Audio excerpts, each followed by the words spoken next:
Perang telah mematahkan punggung Rusia, dan sekarang seluruh masyarakat runtuh di depan mata Putin. Kehancuran ekonomi telah dimulai. Kereta api Rusia, perusahaan terbesar di negara itu, melakukan pemutusan hubungan kerja massal akibat laba turun 95%, memaksa Kremlin untuk menanggung biaya miliaran dan miliaran dolar. Ini bukan sekadar krisis perusahaan, ini membuat Putin takut karena musuh sejatinya, rakyat Rusia, mulai kehabisan uang dan kesabaran. Namun ancaman terbesar adalah gelombang pengkhianatan kriminal dari tentaranya sendiri. Pertama, Kremlin secara retroaktif membatalkan bonus besar yang dijanjikan kepada ribuan wajib militer, membuat para tentara terlantar dan marah. Kedua, para penjahat yang dibebaskan Putin untuk bertempur di Ukraina kini kembali ke rumah dan menimbulkan kekacauan. Hampir 1.000 veteran telah menjadi terdakwa dalam kasus pembunuhan terhadap warga sipil Rusia, membuat penduduk ketakutan. Di Rusia, tak ada yang ingin tentara ini kembali. Putin kini terjebak dan butuh mereka untuk bertempur. Tapi dia tahu, jika perang berhenti, para pembunuh yang tak terkendali ini akan memicu keruntuhan total dari dalam. Faktanya, Presiden Zelensky mengungkapkan kebenaran ini kepada seluruh dunia saat dia berkunjung ke sini di Amerika Serikat. Dengarkan sendiri. Tekanan yang cukup padanya dan dia akan siap. Bagaimanapun juga dia takut pada masyarakatnya. Tekanan demikian lebih pada dirinya dan kehidupan yang tidak begitu nyaman bagi bangsanya. Mereka akan menekannya. Ya, dia hanya takut pada masyarakat karena ingin jadi presiden sampai mati. Dan itulah sebabnya, dan dia memberikan dukungan masyarakat. Itulah sebabnya dia mengandalkan kelanjutan perang ini. Dan itulah yang besar, pertanyaan besar, tantangan besar bagi kita semua. Itulah sebabnya sih saya tidak yakin bahwa di Budapest dia akan siap. Tapi jika semoga Tuhan memberkati, presiden akan menekannya. Dan jika Putin akan siap untuk format apapun lagi, maaf saya mengulang, format negosiasi apapun, bilateral, trilateral, jenis apapun, saya pikir itu akan baik. Tekanan terhadap Putin itu mungkin tidak datang dari Presiden Trump, tetapi itu datang dari dalam Rusia. Anda lihat, pemberi kerja terbesar di Rusia, kereta api Rusia, sedang melakukan gelombang pemutusan hubungan kerja karena runtuhnya angkutan barang, transportasi, dan masalah anggaran. Sekarang, pemutusan hubungan kerja ini akan ditambah dengan cuti wajib yang harus diambil oleh para karyawan setiap bulan. Kita sudah membicarakan hal ini minggu lalu. Alasannya sederhana, keuntungan perusahaan-perusahaan sedang anjlok. Bahkan, pada paruh pertama tahun 2025 keuntungan perkereta-apian Rusia turun. 95% menjadi 27 miliar rubel. Itu sekitar 30 juta dolar. Sekarang, saya tahu itu terdengar seperti jumlah yang besar, tapi sebenarnya tidak. Perusahaan memiliki utang sebesar 27 triliun rubel. Itu sekitar 35 miliar dolar. Sekarang, penting juga untuk menunjukkan, seperti yang mungkin sudah kalian ketahui jika mengikuti video kami, suku bunga Rusia sangat tinggi. Saat ini, untuk perusahaan ini berada di angka 21%, itu berarti pada akhir tahun ini hanya dalam beberapa bulan, Russian Railways diperkirakan harus melakukan pembayaran bunga sebesar 7 miliar dolar. Bagaimana mereka bisa mendapat uang sebanyak itu jika penghasilannya hanya 33 juta dolar per 6 bulan? Itu seperti saya berpenghasilan 10.000 dolar per tahun, tapi diminta bank membayar pinjaman 2 juta dolar. Inilah alasan tepat mengapa mereka mengumumkan pemutusan hubungan kerja, dan inilah alasan tepat mengapa ini bukan pengumuman pertama mereka. Jujur saja, ini perusahaan milik negara, jadi tidak akan bangkrut. Tapi itu juga berarti Putin harus menanggung biayanya untuk memastikan permata mahkotanya tetap bertahan. Bagaimanapun, perusahaan ini mempekerjakan 70.000 orang Rusia, tapi Anda lihat pemerintah tidak punya pendapatan yang cukup untuk membantu bisnis-bisnis yang sedang kesulitan. Pemerintah Putin sendiri sedang kesulitan. Lihatlah tayangan time-lapse ini. Hanya dalam 20 detik, Ini menunjukkan bagaimana Rusia berubah dari menjadi pom bensin untuk Tiongkok dan India menjadi seperti tahun 1985. Kekurangan ini sangat parah. 84% wilayah di Rusia mengalami kekurangan bensin. Itu seperti seluruh Texas di Amerika Serikat. Texas itu besar, tapi kembali lagi ke Rusia. Kekurangan ini telah memaksa banyak stasiun pengisian bahan bakar umum mulai menjual bensin yang dicampur sedikit air. Sekarang, bagi kalian yang mengerti tentang mobil, yang mana saya sendiri tidak, ternyata air itu tidak terlalu bagus. Lihatlah cuplikan ini.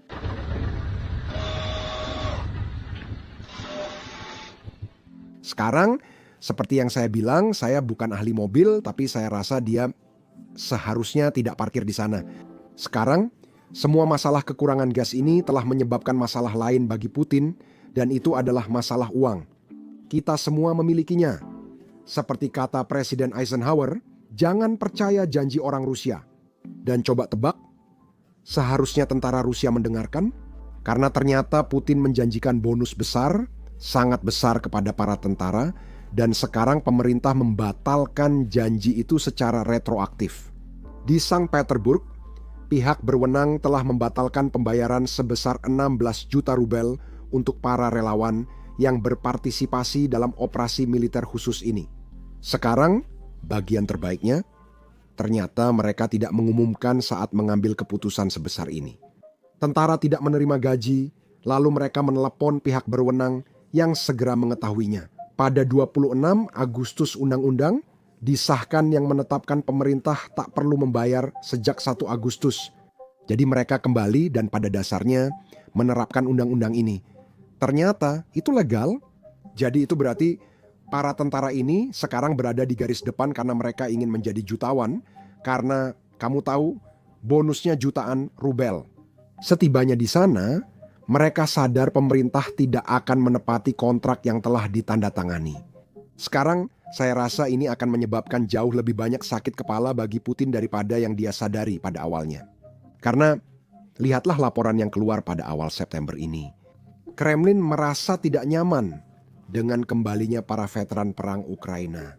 Judul berita ini sebenarnya sangat cocok untuk bahan lelucon, tapi saya hanya akan menjelaskan maknanya tanpa membuat lelucon. Putin tidak ingin ada tentara yang kembali, dan saya yakin ada banyak alasan untuk itu. Tapi lucu saja melihat betapa terbukanya pemerintah Rusia soal itu.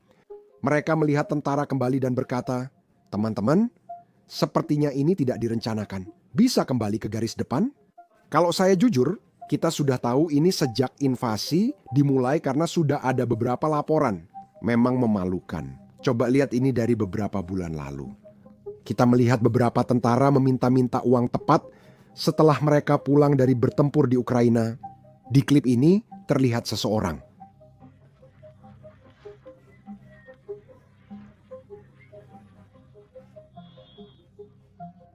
Saya peserta di SBO. Saya duduk di dekat kantor distrik meminta uang untuk beli bahan makanan.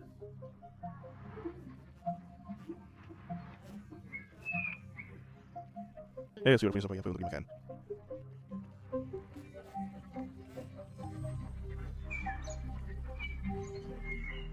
Dia mengemis tepat di luar gedung pemerintahan setempat. Saya yakin ada semacam simbolisme di sana. Tapi ini bahkan tidak terlalu buruk, apalagi untuk Kremlin. Karena, lihatlah, banyak orang yang bertempur di Ukraina adalah penjahat sungguhan, narapidana yang sedang menjalani hukuman di penjara. Nah, ketika Putin mulai kehabisan umpan meriam, dia punya tawaran untuk setiap narapidana. Mereka bertempur 6 bulan untuk Rusia, lalu bebas tanpa hukuman. Tidak peduli apakah mereka adalah orang-orang yang dipenjara karena denda besar, atau mereka dipenjara karena membunuh 17 orang. Saya hanya mengarang angka. Semua orang mendapat tawaran ini. Tapi lihat, sekali lagi, Rusia tidak memikirkan ini matang-matang. Karena saat mereka kembali ke masyarakat Rusia, yang terjadi hanya kekacauan. Lihat laporan ini. Di Kamchatka, seorang veteran menembaki sebuah keluarga dengan anak kecil. Seorang pria yang mengaku sebagai peserta operasi militer khusus menembak sebuah keluarga dengan anak 3 tahun. Semuanya berawal dari konflik di jalan. Pengemudi itu memotong mobil lain sambil berteriak, "Saya tidak peduli, saya dari SMAO."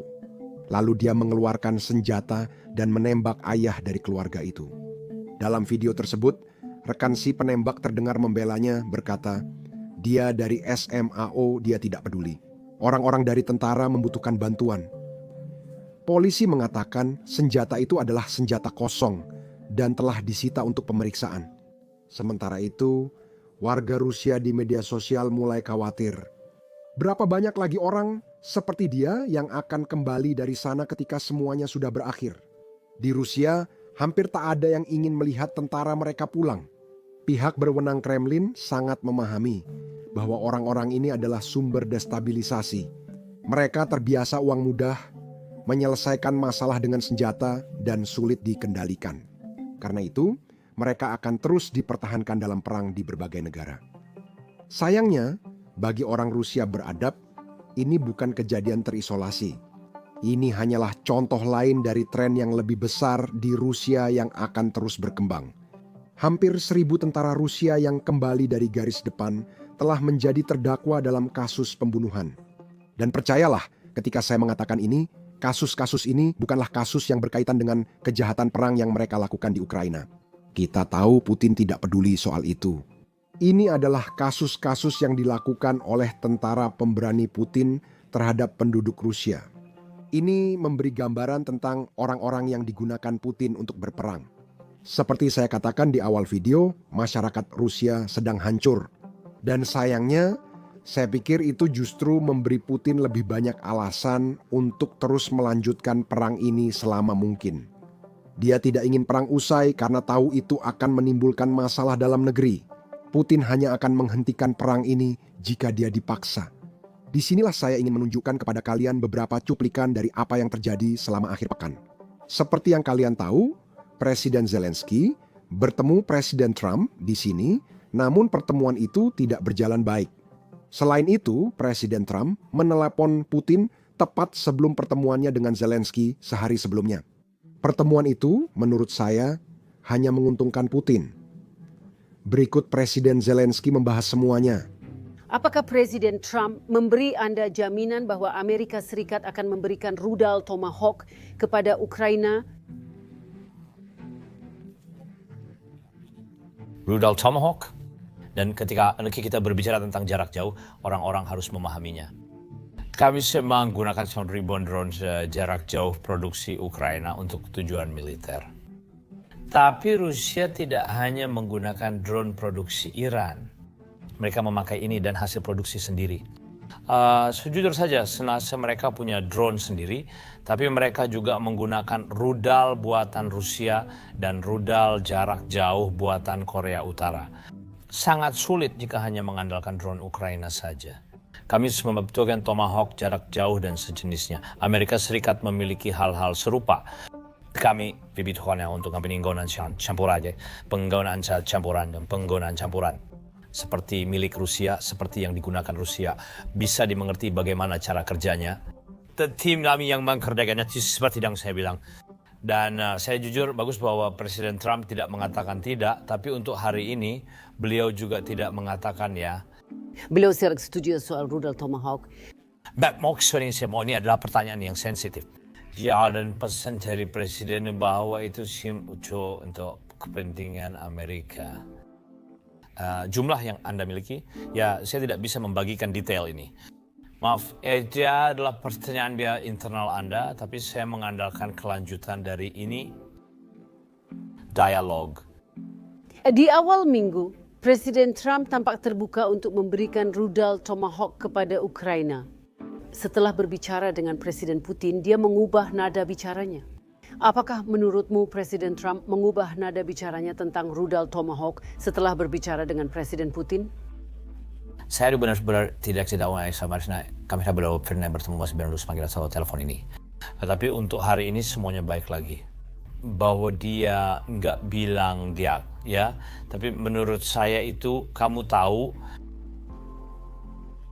ya mungkin dia memiliki serta setelah ditelepon. Saya tidak tahu, saya tidak ada saat telepon itu, tapi saya tahu tentang itu bahwa Tomahawks Itu amat sensitif bagi seorang Rusia. Mereka tuh takut bahwa Amerika Serikat bisa mengirimkan Ukraina. Saya pikir Putin takut bahwa Amerika Serikat akan mengirimkan Tomahawk kepada kami. Saya rasa dia sangat takut kami akan menggunakannya. Dan di saya terajis, dobewat saja target militer, kaum tahu di mana mereka berada, di mana target-target militer Rusia. Dan dia takut kami bisa menggunakannya. Dan itulah sebabnya, itu adalah mengapa kami berada di posisi kami sekarang. Sekarang, saya akan jujur, sepertinya Presiden Trump berubah pikiran. Sepertinya dia sudah siap memberikan rudal Tomahawk kepada Ukraina yang akan sangat membantu. Namun setelah menelepon Putin, tampaknya dia tidak akan memberikannya, setidaknya untuk saat ini. Sekarang saya sudah melihat berbagai penafsiran tentang apa yang terjadi, tapi menurut saya ada dua kemungkinan yang paling mungkin. Satu kemungkinan lebih besar, namun saya akan jelaskan keduanya pada kalian. Salah satunya saja, Presiden Trump memang tak pernah berniat memberi rudal ke Ukraina. Dan semua itu hanyalah semacam sandiwara untuk mendapatkan sesuatu dari Rusia atau dari Ukraina. Saya kurang percaya, tapi orang yang saya hormati sudah membahasnya. Dan alasan mereka mendukung teori ini adalah mereka bilang, lihat saja izinnya. Lihat bagaimana Presiden Trump beroperasi ketika memberikan izin kepada Ukraina untuk menyerang ke dalam wilayah Rusia dan memberikan intelijen kepada Ukraina untuk menyerang ke dalam wilayah Rusia. Ketika itu terjadi, tidak ada pertemuan besar dan tidak ada semacam persiapan besar-besaran untuk keputusan ini. Keputusan itu diambil setelah panggilan telepon ke Zelensky, lalu intelijen Amerika Serikat membantu Ukraina. Kita bisa melihat kapan keputusan itu diambil. Pada Juli, Ukraina menghancurkan 2 kilang minyak. Agustus ada 19, September juga 19. Pada Oktober sudah 18 padahal baru 20 hari jadi baru 2/3. Jadi kalau kamu bandingkan cara dia bertindak dalam hal itu dengan cara dia bertindak dengan Tomahawk, sepertinya dia tidak akan memberi izin kepada Ukraina. Saya sendiri sulit percaya, tapi saya pernah melihat orang membahasnya. Yang kedua tampaknya lebih masuk akal. Seperti yang bisa kalian tebak, Putin tidak ingin Amerika Serikat memberikan Tomahawk kepada Ukraina. Dan sepertinya mungkin dia mengatakan sesuatu yang membuat jelas bahwa dia tidak ingin Amerika Serikat memberikan Tomahawk kepada Ukraina. Mungkin Trump menggunakan itu sebagai alat tawar-menawar. Akhirnya dia merasa memiliki alat tawar di Rusia untuk mencoba memperoleh beberapa konsesi dari negara itu. Tapi sekali lagi, ini adalah cara yang sangat baik hati dalam menafsirkan apa yang sebenarnya terjadi. Namun, menurut pengumuman akhir pekan ini, Menteri Luar Negeri Rusia Lavrov dan Marco Rubio akan bertemu minggu ini. Mungkin dalam waktu dekat. Minggu depan akan ada pertemuan Presiden Trump dan Putin di Budapest, Hungaria. Mari kita lihat hasil pertemuan itu. Kami punya banyak detail tentang apa yang terjadi di Alaska. Berdasarkan detail tersebut, tampaknya Putin tidak berubah. Saat dia menginvasi, dia menyampaikan pesan panjang bahwa Ukraina selalu bagian dari Rusia. Dan kemudian ketika dia melakukan wawancara dengan Tucker Carlson, narasi yang dia dorong pun sama. Ternyata pertemuan di Alaska juga sama. Dia hanya menjelaskan kepada Trump bagaimana Ukraina selalu menjadi bagian dari Rusia. Itu membuat semua orang kesal. Amerika Serikat pun siap pergi. Dan saya kira itulah alasan makan siang di Alaska dibatalkan. Dan kalau saya suka bertaruh, saya akan bilang hal yang sama akan terjadi di Budapest. Saya tidak berpikir Putin benar-benar takut pada Tomahawk maksud saya, seperti, dia pikir perang akan berakhir. Menurut saya, dia bilang Tomahawk akan jadi eskalasi besar. Sama seperti gertakan senjata nuklir yang telah dilakukan Rusia selama ini. Mereka melakukan itu dengan tank Abraham. Mereka melakukan itu dengan senjata serang. Mereka melakukan itu dengan Patriot. Setiap kali kita mencoba membantu Ukraina dengan cara apapun, mereka selalu mencoba membuatnya menjadi masalah besar. Dan saya rasa hal yang sama terjadi dengan Tomahawk. Mari kita lihat. Jika kalian menghargai pembaruan ini, pastikan untuk menekan tombol suka dan berlangganan di bawah ini. Kami menargetkan 2 juta pelanggan segera, jadi langganan kalian sangat membantu. Sampai jumpa di video berikutnya.